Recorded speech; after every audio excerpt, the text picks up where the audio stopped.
Right, okay, ready? Yeah. Right, new bike. Here we go. Oh my god!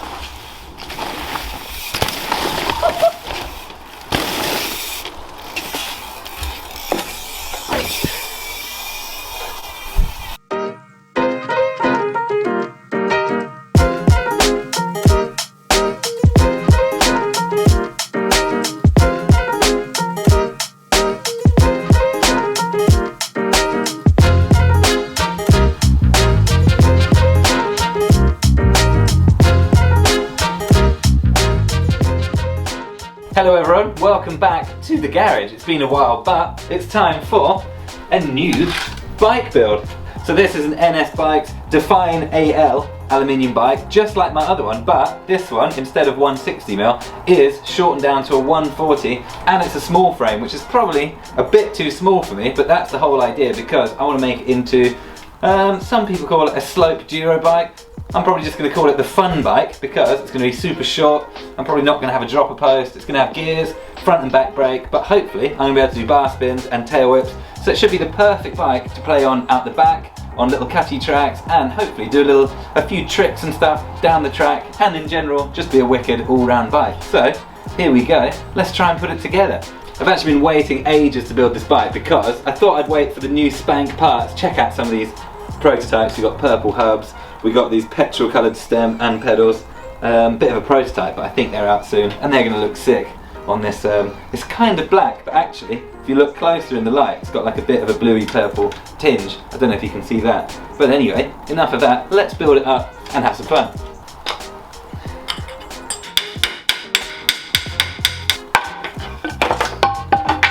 Obviously, this is not the most ideal way to push on the fork race, but I don't have any other tools to do this with, sadly. There we go, yeah. No damage done there. So yeah, next up, we get the fun stuff like putting the forks in. We just got to measure them up first, cut it to the right length, and then we can put them in. I want quite a high front end on this, so I'm going to leave enough room for a couple spaces, I'd say, and the stem. Could you pass the stem, Ciaz? Or doesn't the petrol colour look good? This bike's actually going to look so good. You can just like speed this bit up. Yeah.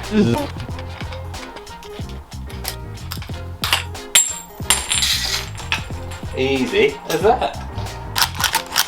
Still got the race plate on from Chris's. Still got the mud actually from Chris's race actually, yeah. Oh yeah. So now, normally we'd have the horrible job of putting a star nut in, but we've actually got this cool little jobby here, which sort of tightens itself up, and you can see it's got a slot for the front brake cable to go down, so we can run the front brake down through the middle. That way we can do as many bar spins as we like. So we'll come back to that when I put the front brake on. We'll just put that in there for now. So next up, makes sense to put the bars on. These are actually pre-cut. That's how long ago I wanted to build this bike. We've got the Spank Spike 800 vibrocore bars, 30mm rise. They come 800 width, but I've cut them down to probably about 760, 750. I wanted some smaller bars so they're cooler for like bar spins and tricks and make it maneuverable. That's going to look really cool with this prototype Spank split stem.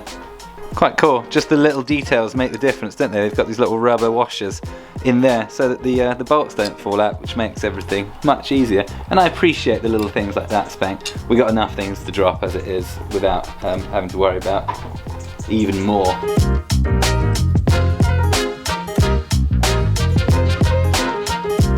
Okay, next up, seat. Of course, the old trusty signature seat, the spoon sniff. This one's quite good. Got some grip on the top, super strong rails for when you slip your pedals. This is going to be like a fun, slope-style kind of bike, which, yeah, I don't really need one of those long, pointy ones because we're not going to be riding miles. This is just for sort of fun jibs and bike parks and stuff. So we're going to use this nice, comfy seat. And looks quite cool as well, makes it look more slope-styley. Oh, that'll do for now. Looks like it's pointing the right direction. I always like the seat to kind of point towards the stem. Some people like it completely flat with the ground, but I think it looks best like that. Okay, gears next. Nothing but the finest Shimano XTR. Expensive old bike build, this one, but it's going to be really cool, and I'm stoked.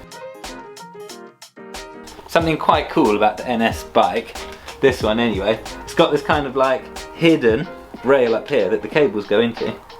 So it hides it away, and they don't rattle around like sometimes internals do, and it's just way easier to put on. So I actually really like this system. I think it's much better than internal routing, and you don't have to re-bleed your brake if you want to take it off, and yeah, it makes it much easier for an amateur like me to build.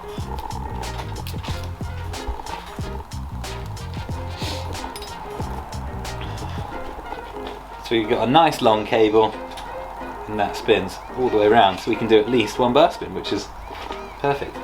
Brakes next, I guess. Let's do the front one because it's going to be tricky because we have to do it through there. Again, nothing but the best, XTR only for this build, as it's a special one. Of course, as I said before, this is going to go up the middle here and come out there, because there, now that's on top, it just goes straight through and doesn't get in the way. So that's really cool. There, everything has to be done in the right order, otherwise you get yourself into a bit of a pickle, which I've done before.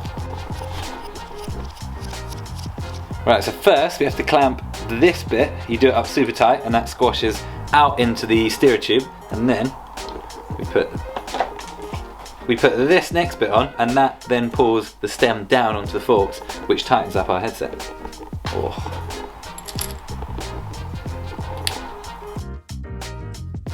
It does look like quite a mess right now with all the cables, but I think soon it's really going to start to look good. Cool, there we go. So our headset's actually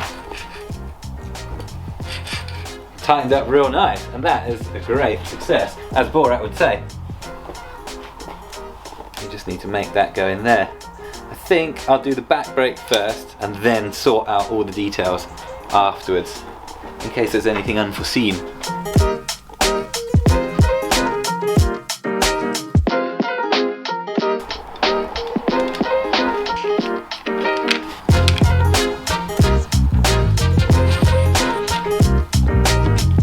There we go. Some lovely purple grip. That's so.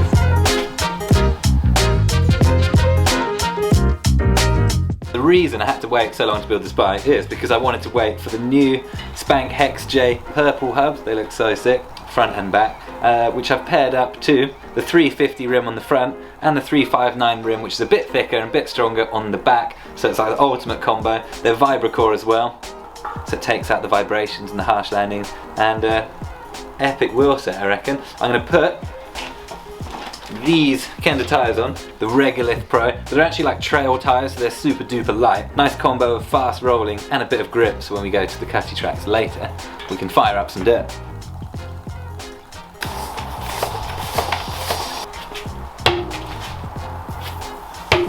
We're going tubeless on this build, just to make it a little bit lighter, I guess. Normally I prefer tube, I think they're a bit more reliable, but special bike, special lightweight setup.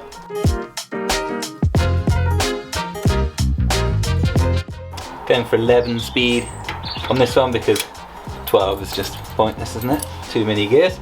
Don't even need 11 really. Oh, love it when it just fits and works. Oh, sounds so good. 180mm rotors should be all we need for stopping this bike, but plenty of power at the same time. There we go. Epic. Oh yes, the purple bits are so good. Oh yes, it's like a little slopestyle bike. This is sick. Can't believe it took me this long to make this bike. Got some nice finishing touches actually now as well. Again, these kind of, I don't know if they're prototypes or if they're going to make them soon, but don't they look cool, eh? They look even better in real life.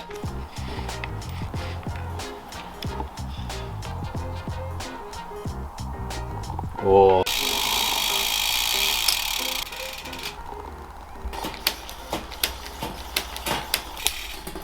Perfect, man. Look at that bike, eh, CAs? Looking pretty sweet. That's lovely stuff. Oh my god, let's put it down on its wheels.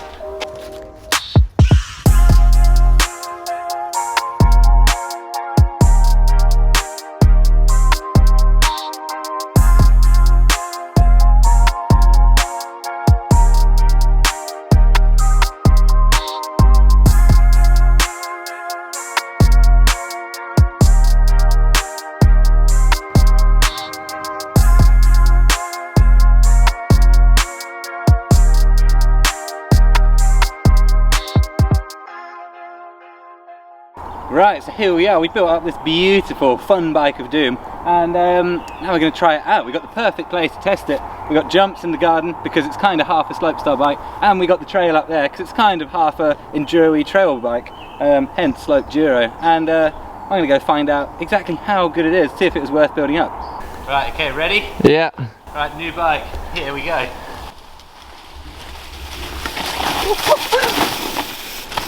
Oh my god! That looks insane. That is so good. That's so different to the other bike. It's literally like a BMX, like downhilling. Yeah, it's literally, you're exactly right, light riding a BMX downhill with suspension and grippy tyres. That's the coolest thing ever. Everyone that gets bigger and longer bikes, I'm sorry you've got it so wrong, get a small. It's way better. Calling out the pink bikeometers. Yeah, totally. Who wants to go smooth? You want to go rough and rowdy. If you're looking to ride faster with less effort and you can't really be bothered to learn, yeah, get a bigger bike. But if you want to have way more fun, and actually I think I could go faster down this track on this small bike than on my bigger one.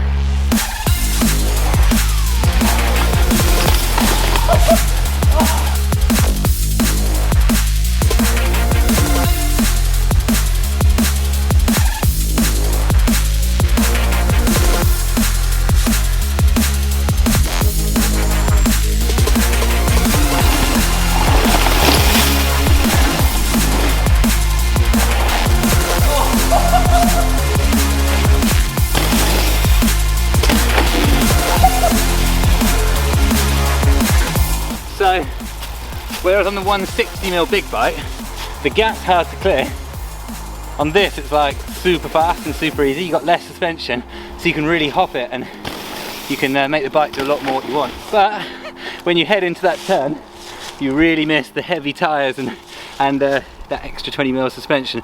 But I think I'd keep it this way, it's definitely more exciting.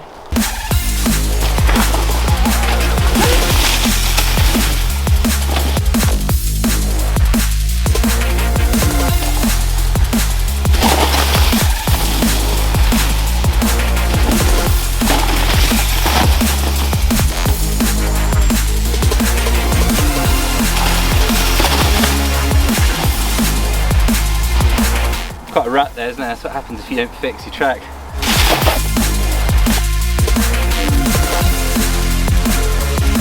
So we've had a good sesh up on the track for a half hour, 45 minutes, and the bike, I thought it was going to be good up there. I didn't know it was going to be this good. It's literally the coolest thing ever. But what I really want to try it on is this jump, because now I've got the ability to bar spin and maybe even tail whip on this bike. So probably got 20 minutes left of light. I'm going to have a quick sesh, see if I can fire some moves out.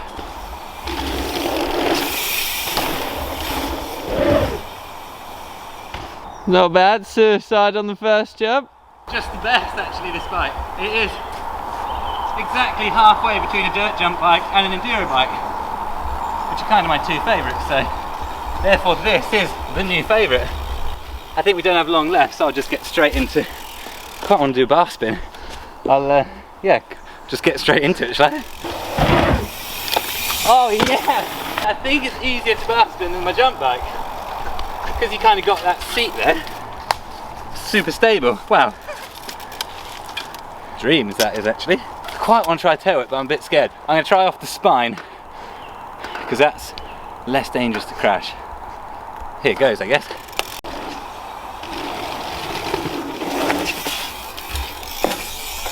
Oh!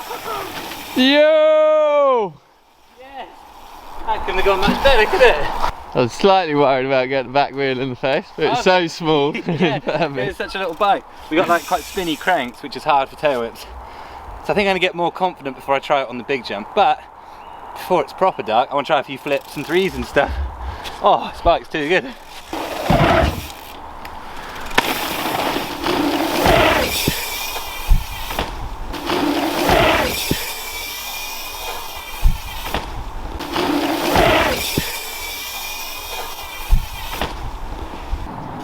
Wow, that was wicked. I never thought I'd get straight in and do some big tricks like that. And there's definitely more to come. I definitely want to try a few more things, but pretty dark now. And a few things coming a bit loose. I need to go do them up.